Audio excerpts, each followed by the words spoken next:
Hello, hello, hello. So Hello. tell us about you and what you do and how what you're seeing with your clients right now, with the pandemic and everything, that the situation we're in. Yeah, sure. So one aspect of my work is the sexual coaching that I do, and I've been doing it for a number of years now and watch it transform as I do my internal work. I started out with women. I did my doctoral thesis on male sexuality, started drawing in all these men, and then as I've sort of done more work on myself, I now and in the time of the pandemic, I now have a lot of couples walking through the door, and so Mm. that's been really interesting to be working with these couples who can't escape their problems because they're stuck at home with each other. And it's been really fun to integrate everything I know about female sexuality. Again, if we, not necessarily that women experience sex in a certain way, but I think bringing up that word that Bex brought up, we're conditioned to be a certain way. And so that brings with it, how we've been raised in this culture and the memories of our female ancestors and all these things that show up. And then the masculine and what they deal with and their conditioning and their memories. And then kind of sitting with both of them together and all the aspects that influence sexuality, because we so often think that sex is just limited to the genitals and sexual desire, and sex is so much bigger than that. It has to do with our relationship with our bodies, our self, our attachment with our parents, validation, having the free space to just ask questions and get information, our communication skills with our partners, our ability to feel both pleasure and pain, which I was thinking a lot about as Bex was talking, like that there's no avoiding pain in life, like I'm actually almost 37 weeks pregnant. So I'm like very aware of like, I'm going to be in labor soon. And, I remember with my daughter, it's like, there's no avoiding pain in life. Like relationships are, things are going to hurt. And that's a part of going out and having things too, and having babies and having intimate relationships and all of that. So yeah, so my work these days is mostly with people. I'm not writing anything new right now. I'm just being with people, and and it's a great time with the pandemic to go inwards and work on the blockages. And it's fun to see, who walks in the door and is ready to work on that. Their shame with sex, they're knowing there's more pleasure available to them and not being able to access it, or, wanting to improve what they're experiencing in their relationship.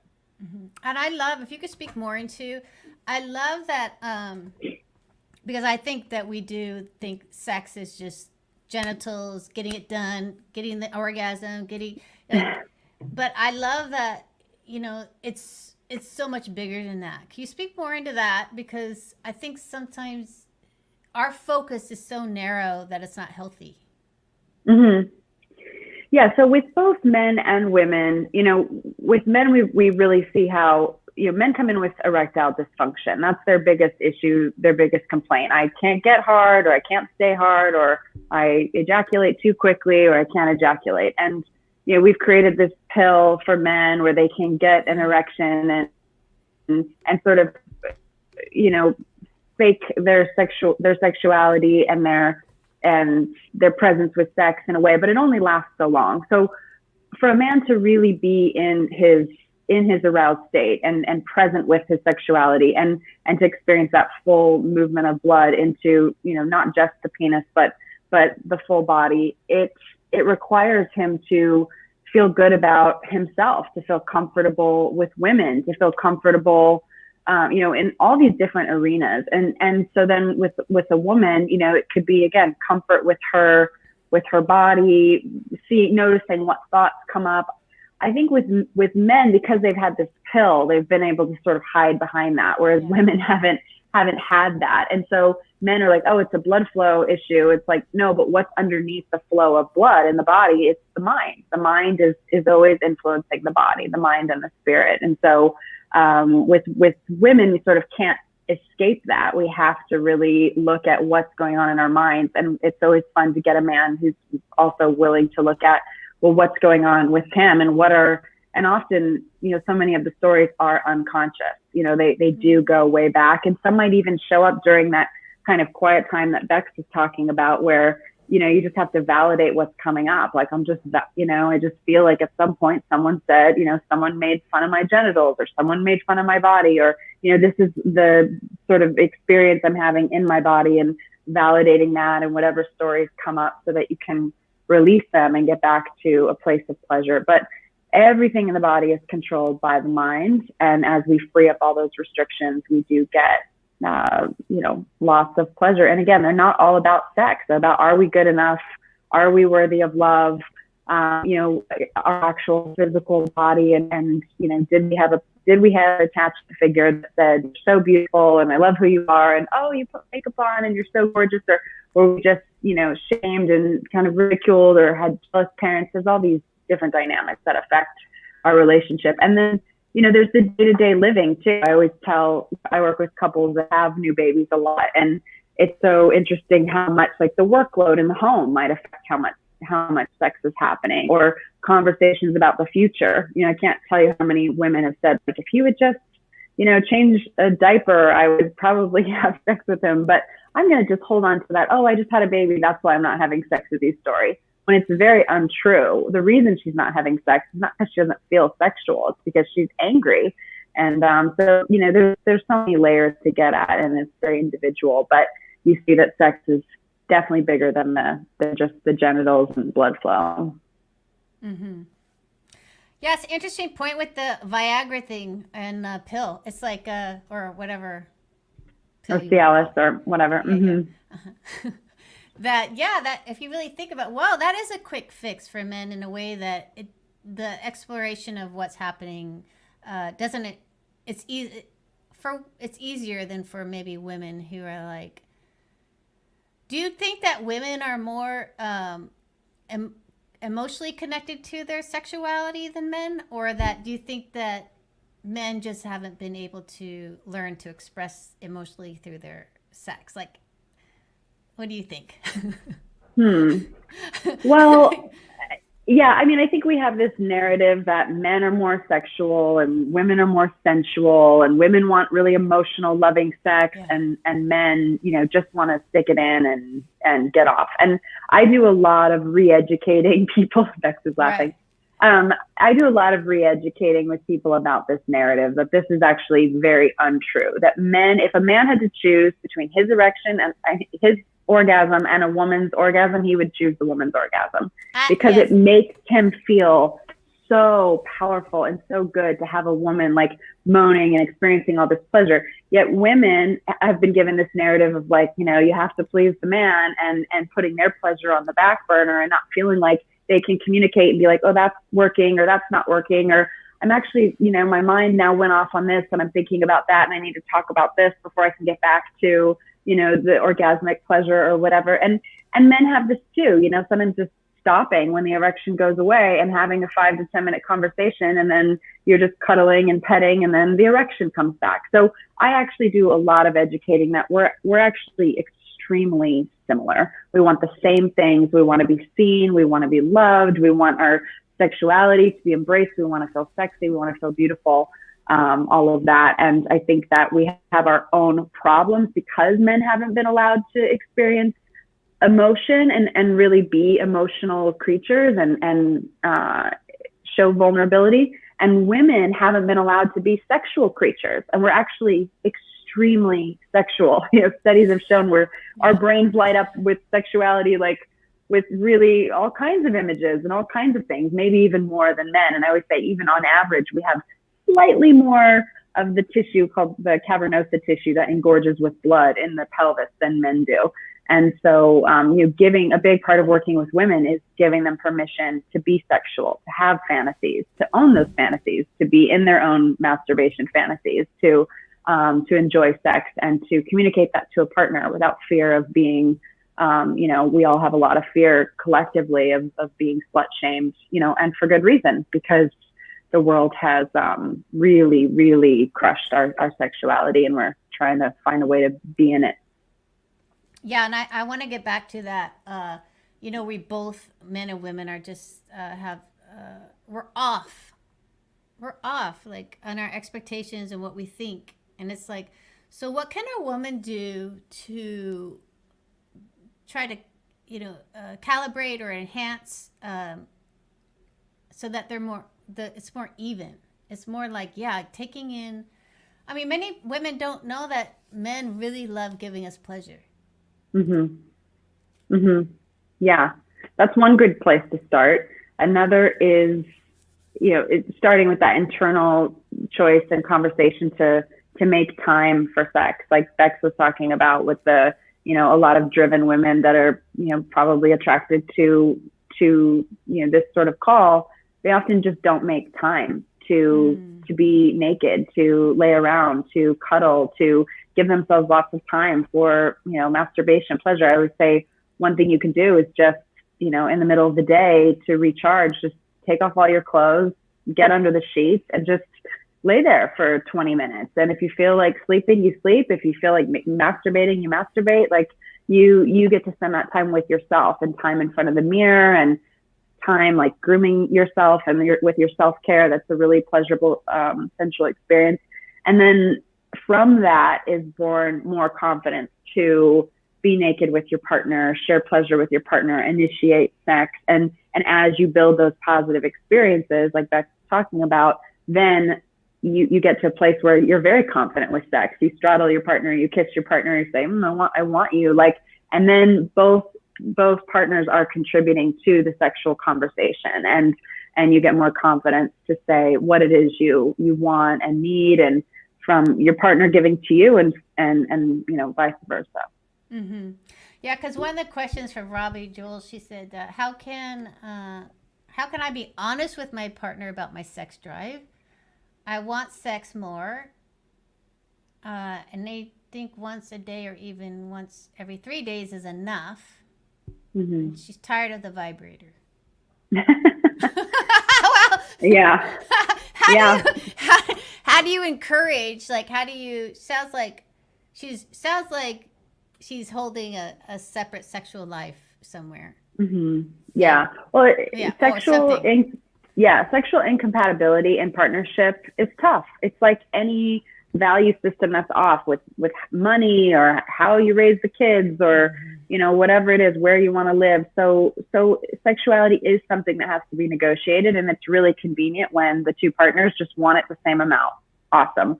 But so often it's not going to happen, or there'll be periods of your life where one person's going through, crisis in their family, or health issue, or just, whatever. And so it's important to maintain our individual experience of sexuality. That, she doesn't have to use a vibrator. She could use something else. But masturbation, I believe, should stay a part of our experience of sexuality, even in partnership. That we should, when our partner's not available, we can either please ourselves, or we can negotiate what that coming together looks like. And that's something that I talk with couples a lot about, because couples think that it's either 100%.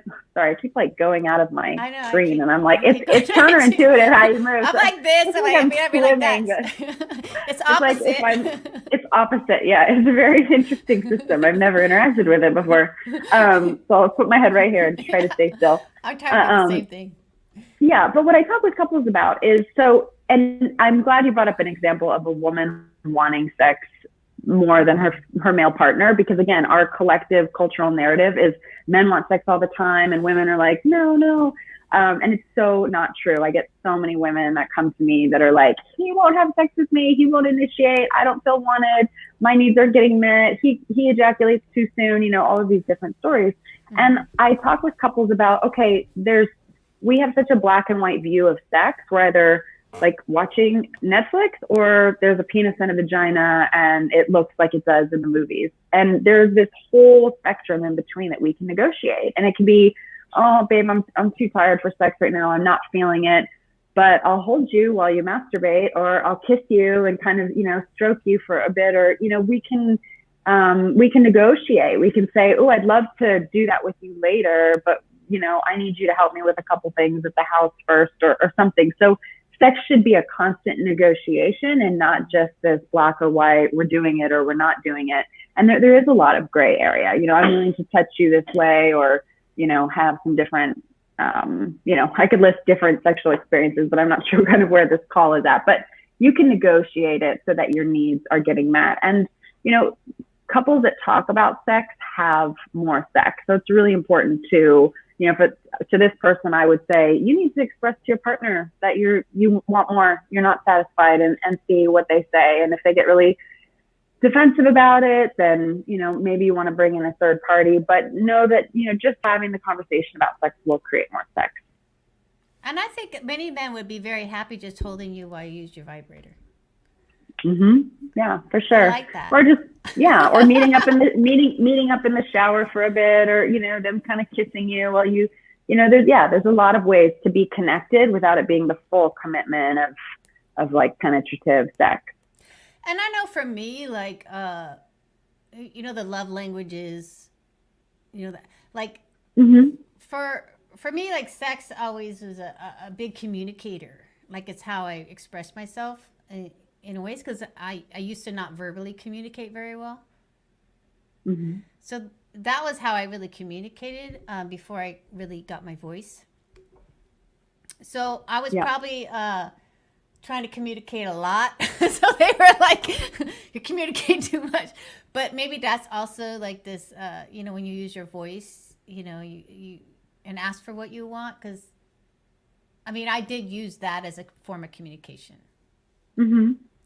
Yeah, and some people are good at that, at just using touch and using their hand, their mouth, their body to communicate that they need something, that they need to be touched, or that they love the other person, or that they're, feeling good and connected. But I find that, a lot of people, they struggle with that, and they struggle to say really simple phrases like, I want you, or I want to get naked with you, or, I want to spend more time naked with you. Can we make this happen more? Because I feel like we're just so busy all the time, and I want to prioritize that.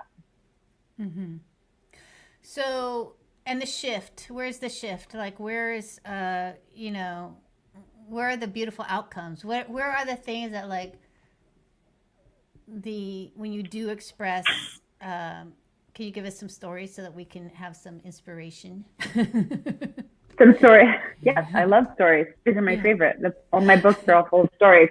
Mine and other people's. What you want stories of people?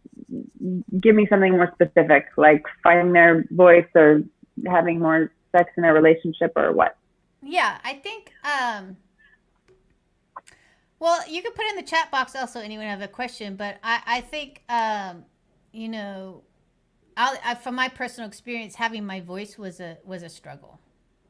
That was hard for me, which was why I used my body. And not my voice. So can you give us some examples in your practice, like what changes when you switch up the narrative of whatever that looks like in your relationship?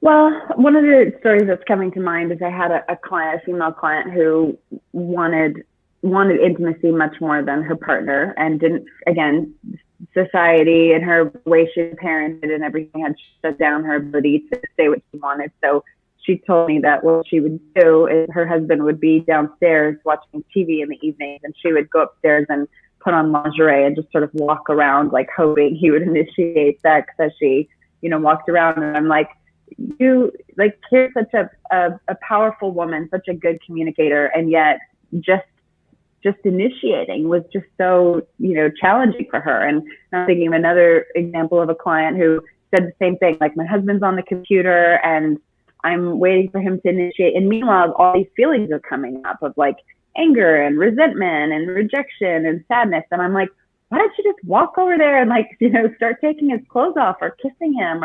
But I sometimes hear the same thing from men. They'll try to go right for the woman's genitals, or they'll be like, well, why don't you want sex with me? And I'm like, why don't you start kissing the back of her neck, or, doing things to engage your partner, and through that action, then finding the words to be able to talk about it. And I think, another thing I see with clients that's really powerful is when, I'll get a couple that they've been together 10 years or 15 years, and I'll say, well, do you masturbate? Do you masturbate? Yes.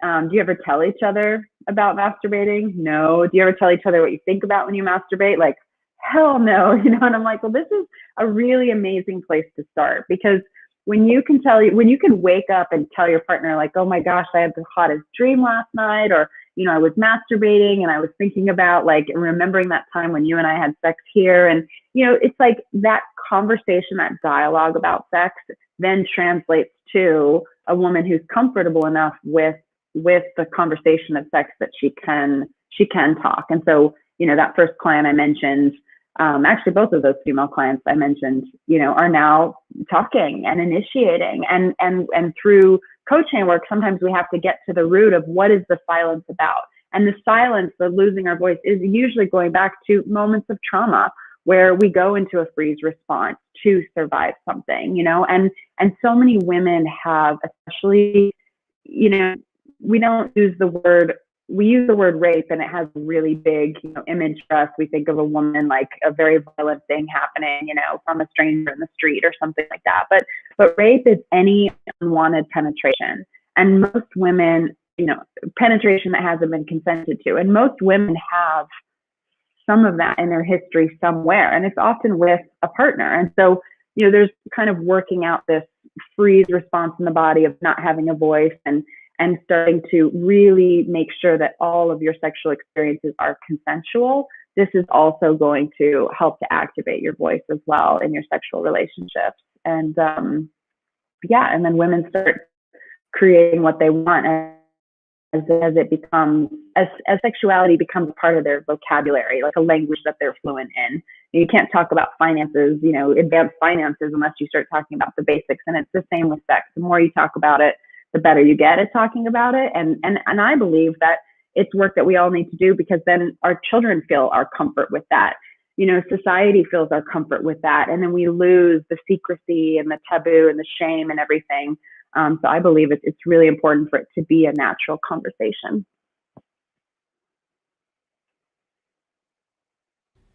Yeah, and when you were talking about it in that way, the things that came up to mind was like it could be more playful, it could be more fun, like creating this bubble of. I was just thinking about this last night, like making things sacred in a way that's like important, like in a way that's like has weight but fun, like making it sacred, making it something that's just as important as everything else. Because sometimes we don't really talk about sex that much. We just do it. we yeah, we just do it. Right, because it's been made from the Victorian era before us into a very shameful thing you shouldn't be doing. But and then people do it because we have to procreate, and men do it because they're like dirty animals. And I mean, there's just all these narratives that have made it so wrong, instead of it just being instead of it just being about connection and expression of our most basic self, which, sexuality is what created us. So of course it's animating our life, that desire for connection and expression of that creative energy. Yeah. I like that. Whenever I could think about something like, just because sometimes we just forget that's part. I don't know. I mean, is it just me? And is it just me? I think if it's too anything, with anything in life, we don't want it to be an extreme. So sometimes with the Tantra people, sex can be too, too sacred, or sex can be, too playful and not like heart centered. Yes. And I talk with clients about expanding your sexual palette. So if you are kind of stuck in one spot, sex is really fun when you can be playful 1 minute, kinky the next, and then just feeling that deep heart connection of like being so in love that, that's where your orgasm is coming from. And, being able to experience the full, I think we all want to have really full lives in every arena, and we want that with our sexuality too. So, giving people permission to experience whatever comes up with sex, if it's silliness, if it's, really, dirty intensity, like whatever it is, it's like, it's a part of you and it's welcome in the space, and you can be you in that creative, intimate space. Yeah. Well, that's always the goal, right? Is to really be who you are. Exactly. Yeah.